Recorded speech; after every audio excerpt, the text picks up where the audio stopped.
There's a small chance that we're live on Twitch. We are definitely live on YouTube. Also recording the stream so that I can mess with it later. All right, thank you so much for joining me. I'm already seeing people jumping on, and I really appreciate it, especially on TikTok, where I have been unable to get a stream key, and I'm stuck streaming from my phone. So I'm still working from this kind of jury-rigged live streaming setup where I've got my phone on one side and my nice streaming webcam on the other. But I did track down a nice microphone to plug into my phone for TikTok.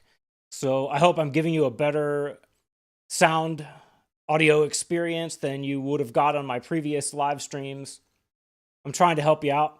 As soon as I get that stream key, then you'll be able to have the same visual aids and nice professional flair that I can give the people that are watching the live stream over on the other platform. So sorry about that. That is a limitation of the platform.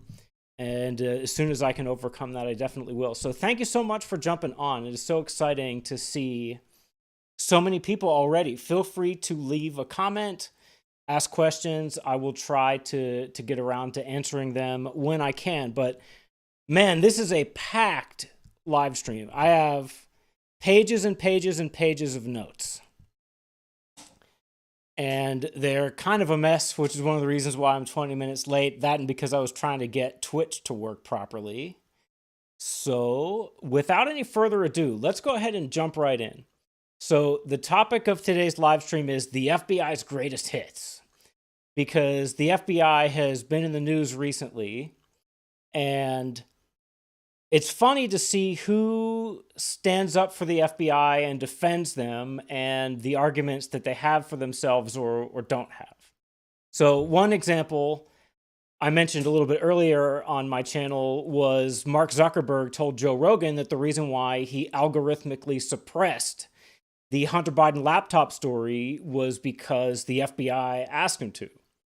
And another interesting thing was a while back when the Mar-a-Lago raid first kicked off, Liz Cheney, who had not yet lost her primary, was all over Twitter virtue signaling about how she can't believe that anybody would disparage the great heroes of the FBI. And so I started just tweeting at her and sending some of the information that's in my notes for today. And of course, she didn't actually write back, but I would send her things about Martin Luther King or Geronimo Pratt, all things that we're going to bring up here pretty soon. This FBI? Is this the FBI that you're talking about that you never want to disparage? But yeah, unfortunately, my friends, there are many institutions in our society that desperately need to be reformed, and the FBI absolutely is one of them, regardless of Mark Zuckerberg's comment that the FBI is completely legitimate. I have my doubts that there even are legitimate institutions sometimes. Anyway, let's go ahead and dig in. So apparently there's a poll that shows that the majority of Americans believe that the FBI is acting as Biden's personal Gestapo. And this is completely wrong. This is the wrong attitude. First of all, Joe Biden isn't in charge of much of anything. I do think that that's pretty obvious. I don't know that you could make a case that Joe Biden is just in there with a strong personality, bossing around all these bureaucrats that don't want to take direction from him. Joe Biden, unfortunately, is the Biden administration is ruled essentially directly by unelected bureaucrats and corporate board members. The cabinet is essentially running the country. And the FBI's behavior is entirely consistent across all presidential administrations since its creation. If the FBI was a band, they would be the Beatles or David Bowie or Taylor Swift or somebody like that. The FBI has a long career filled with chart-topping bangers. So we're going to have a lot of fun going over their greatest hits today. So let's get started with Cointelpro.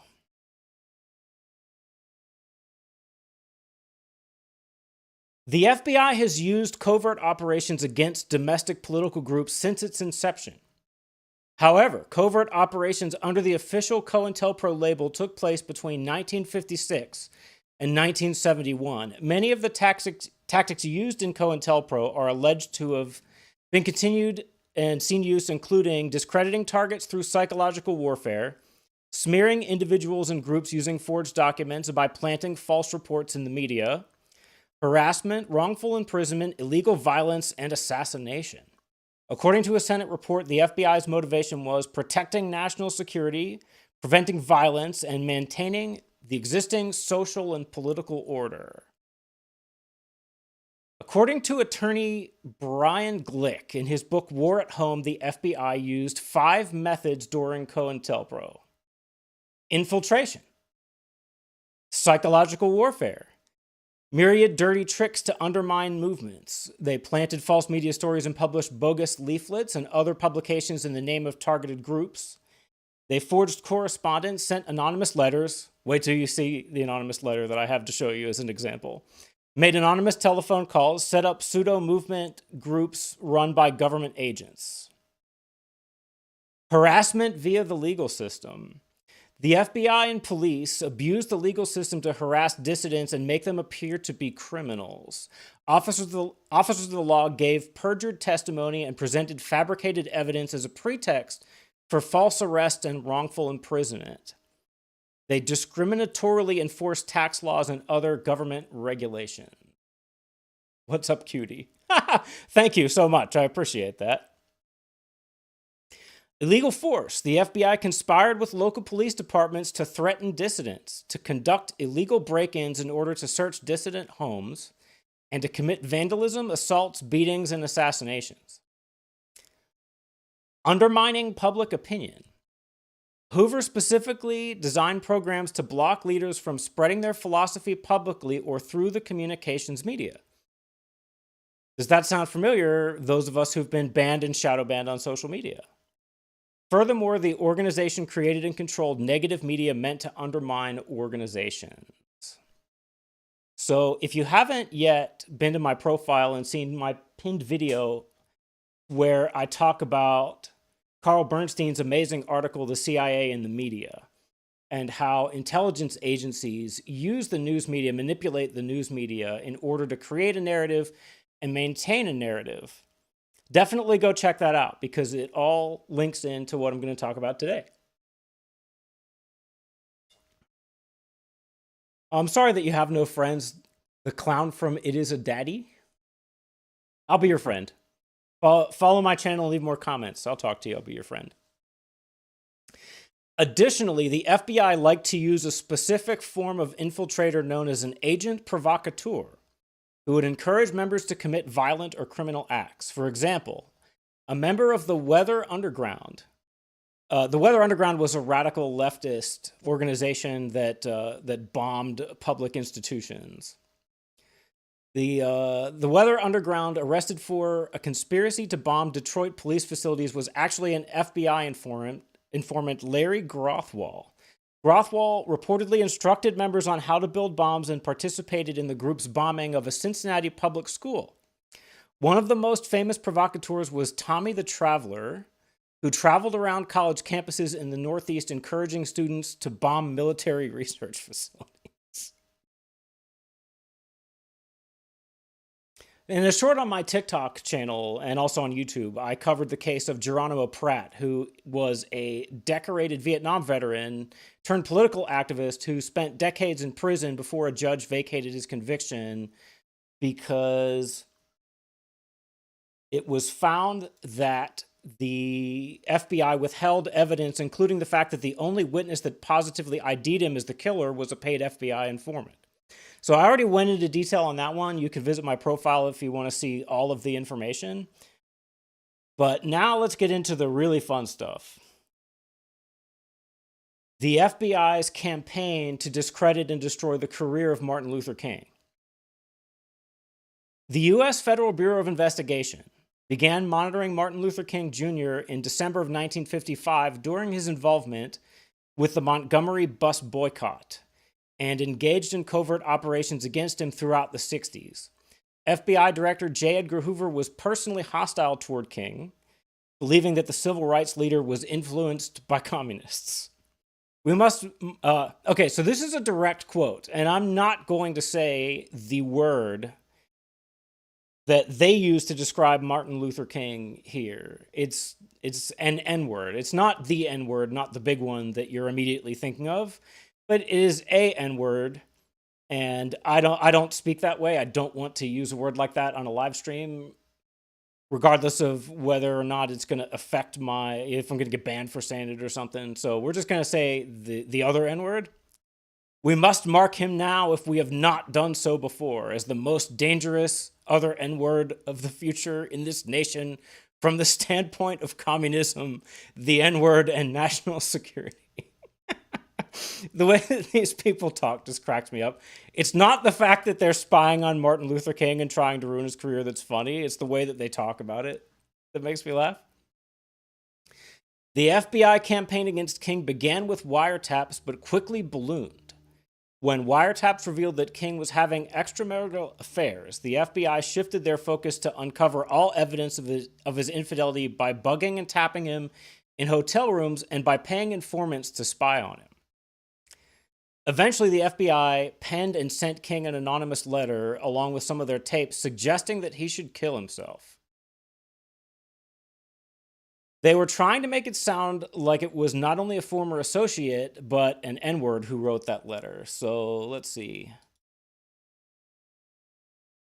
Of course, the letter didn't make it into my notes, so I'm going to have to look over on my other screen in order to read it.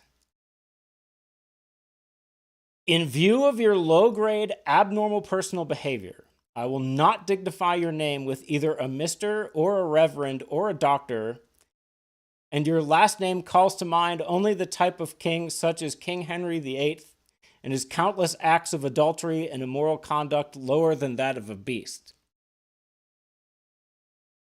King, look into your heart. You know you're a complete fraud and a great liability to all of us N-words. White people in this country have enough frauds of their own, but I'm sure they don't have one at this time that is anywhere near your equal. If you're just joining, this is a letter sent by the FBI to Martin Luther King. No person can overcome facts, not even a fraud like yourself. Lend your sexually psychotic ear to the enclosure. You will find yourself and all your dirt, filth, evil, and moronic talk exposed on the record for all time. I repeat, no person can argue successfully against facts. You are finished. The American public, the church organizations that have been helping, Protestant, Catholic, and Jews will know for what you are, an evil, abnormal beast. So others who have backed you, you are done. King, there's only one thing left for you to do. You know what it is. You have just 34 days in which to do this.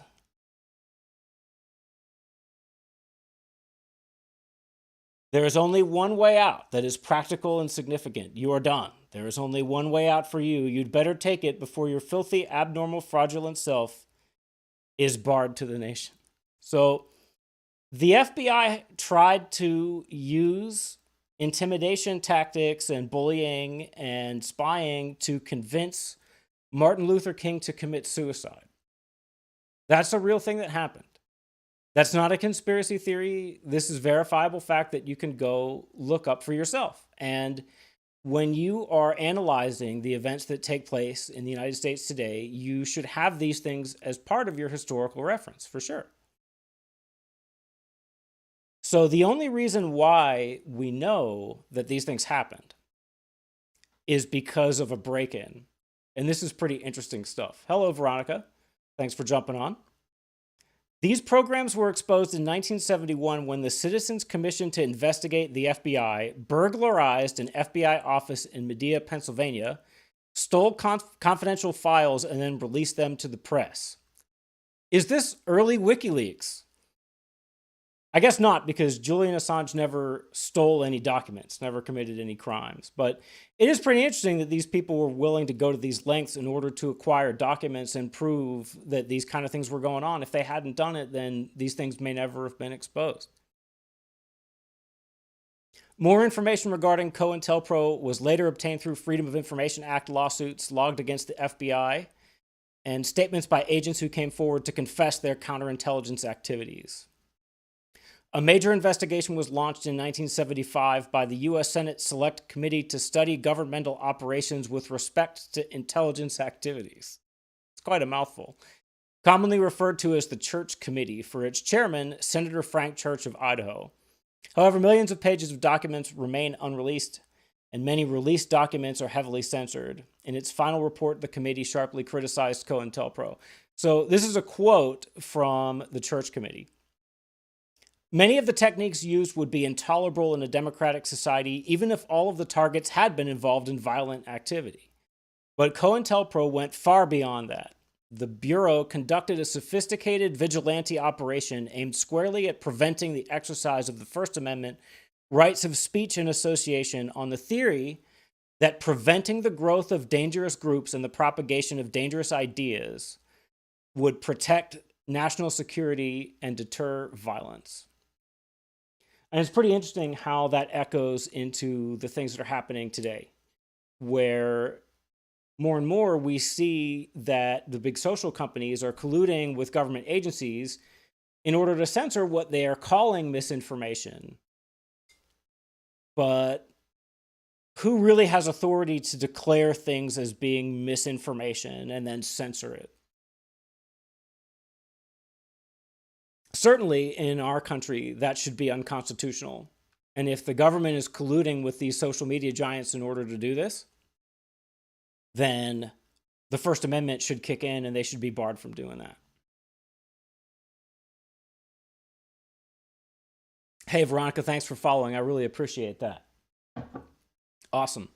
Again, I'm so glad. Thank you for taking the time to watch. I'm grateful for all of you. I see people jumping in and out, and it's really making me happy. I appreciate it. So, allegedly, after the Church Commission, Cointelpro was supposed to have been ended, and the FBI allegedly was reined in. But let's fast forward just a little bit. Let's come up to 9/11 and the War on Terror. Do you remember the War on Terror? The COVID hysteria reminded me of the War on Terror a lot. I found it to be really troubling how, just like with the War on Terror, COVID completely took over the narrative. There are certain things that you were not allowed to say, certain people that you weren't allowed to disagree with. And it was this big histrionic fit that lasted for a certain period of time. And then when it was over, the media frenzy was more or less over. But the crackdowns, the restrictions on civil liberties have never been fully withdrawn. And that's true of both the War on Terror and COVID. So anyway, after 9/11, the U.S. Attorney General allowed law enforcement to deploy informants from the earliest stages of a terrorism investigation, contravening the established practice of waiting until there was a reasonable indication of criminal activity. The Justice Department further relaxed restrictions in later years, permitting such use of informants even when assessing a potential case. In trials, the government presented evidence gathered by paid civilian informants who latched onto low-income, vulnerable, and mentally challenged individuals, urged them toward a plot, and in several cases even offered money and supplies to carry out the bombings. So we now have these FBI plots where it's not that they uncovered criminal activity that was already taking place and made sure that the criminals involved were punished. The FBI planned a criminal plot, roped people into being involved in it, and then arrested them and prosecuted them. Let's take a look at a few specific examples. The 2009 Bronx terrorism plot. A fake plot concocted by an FBI informant to purportedly shoot down military airplanes flying out of an Air National Guard base in Newburgh, New York, and blow up 2 synagogues in the Riverdale community of the Bronx, using weapons supplied by the FBI. The group was led by Pakistani Shahid Hussain, a criminal who was working for the FBI to avoid deportation for DMV fraud. Hussein has never been charged in the USA with any terrorism-related offenses and was paid nearly $100,000 by the FBI for his work on this plot.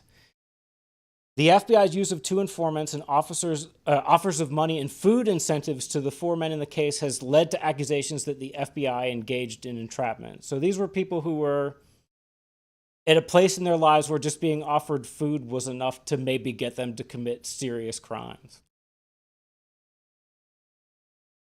The Liberty City Seven. 7 construction workers and members of a small Miami, Florida-based religious group who call themselves the Universal Divine Saviors. Described as a bizarre cult, the 7 were arrested and charged with terrorism-related offenses in 2006. An informant posing as a Yemeni national who was willing to help their mission in Liberty City, provided they supported the Al-Qaeda jihad. The FBI agents represented themselves as representatives of Al-Qaeda and persuaded the leader of the group, Batista, to provide plans for a stated intention to destroy the Sears Tower in Chicago, the FBI field office in Miami, and other targets. Deputy Director of the FBI, John S. Pistoli, described the group's plot as more aspirational than operational. The group did not have the means to carry out attacks on such targets. The group had no weapons and did not seek weapons when they were offered. The group had no communication with any actual Al-Qaeda or any terrorist operatives. However, all 7 were denied bail. There were multiple trials and there was a mixture of acquittals and convictions. So in his book,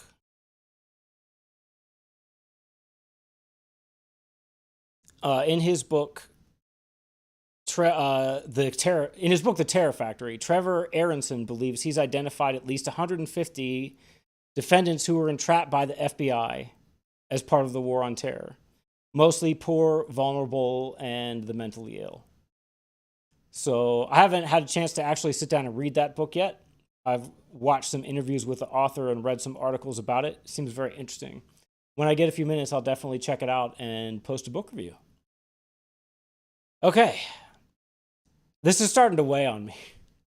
It's brutal just reading these one after another. Eric McDavid and Earth Liberation Front.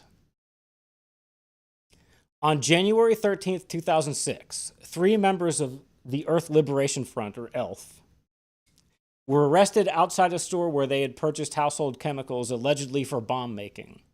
None of the 3 had any prior convictions. ELF leader Eric McDavid spent 2 years pre-trial in solitary confinement. It turns out that ELF had been infiltrated by an FBI informant named Anna.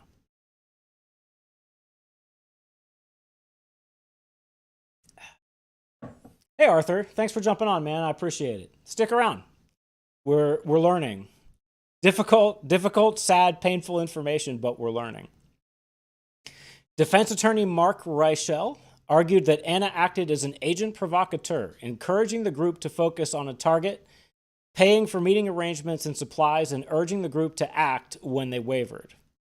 Reichel said that Anna taught McDavid how to make bombs and supervised their activities. He stated at the trial, the crisp $100 bills and Dutch flat cabin where the group lived in the days leading up to the trio's arrest were all supplied by Anna thanks to her FBI sponsors. That is the creation of a case. Without Anna, you have nothing. McDavid was convicted in 2007 and sentenced to 20 years in prison. Anna was paid over $65,000 for her role in securing McDavid's conviction. But on January 8, 2015, McDavid was released from prison after the FBI admitted it had withheld approximately 2,500 pages of documents potentially useful for his defense, which included love letters exchanged between Anna and McDavid and proof that she had been exempted from a requested FBI polygraph test. Hey Marcus, thanks for jumping on, man. It's good to see you. It just keeps getting worse. Because if you're thinking to yourself that only presidents like Nixon or Bush or Trump would engage in behavior like this, unfortunately, it just isn't so. What I'm about to read to you, this all took place during the Obama administration, because the FBI actually cracked down on and probably was directly responsible for destroying the Occupy Wall Street movement under President Obama.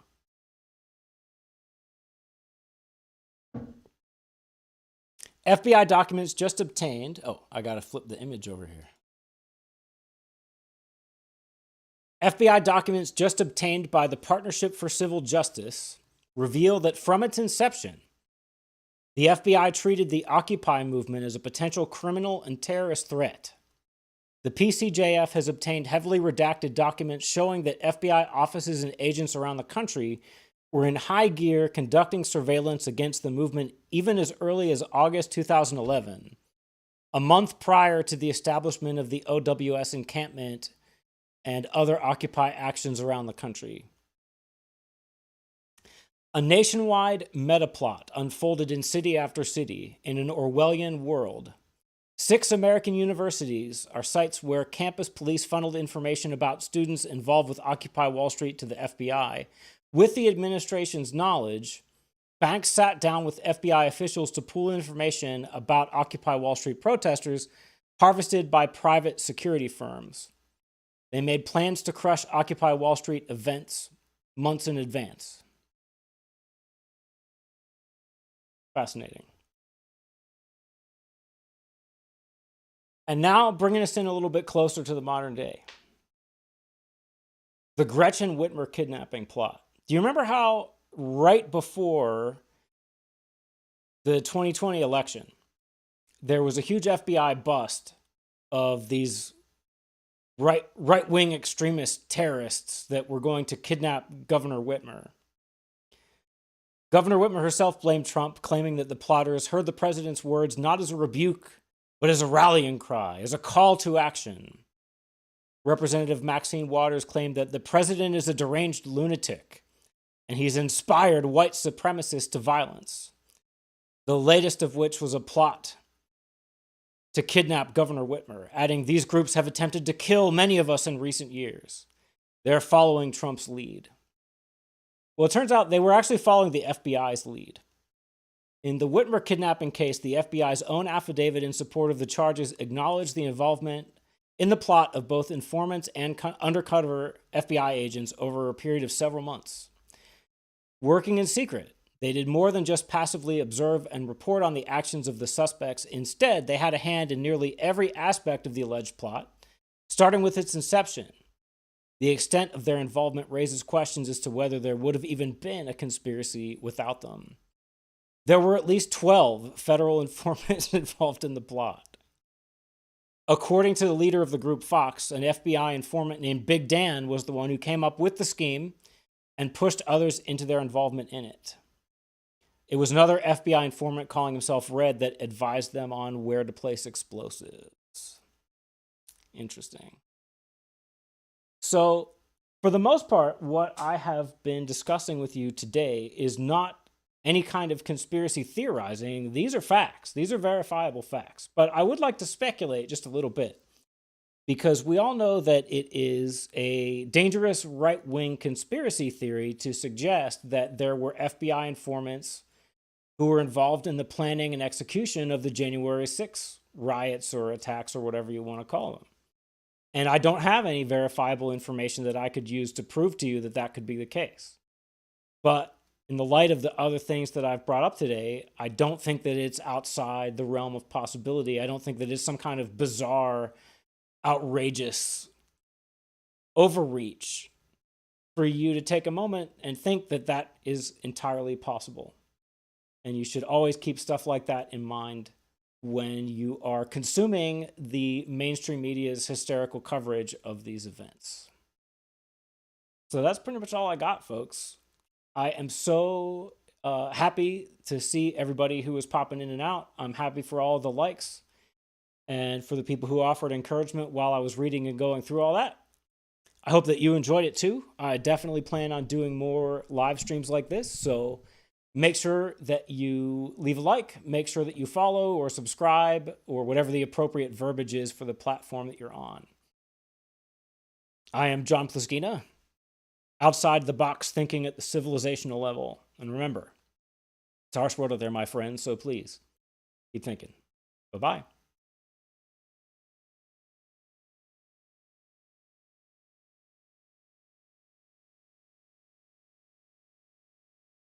Okay, that's it for TikTok.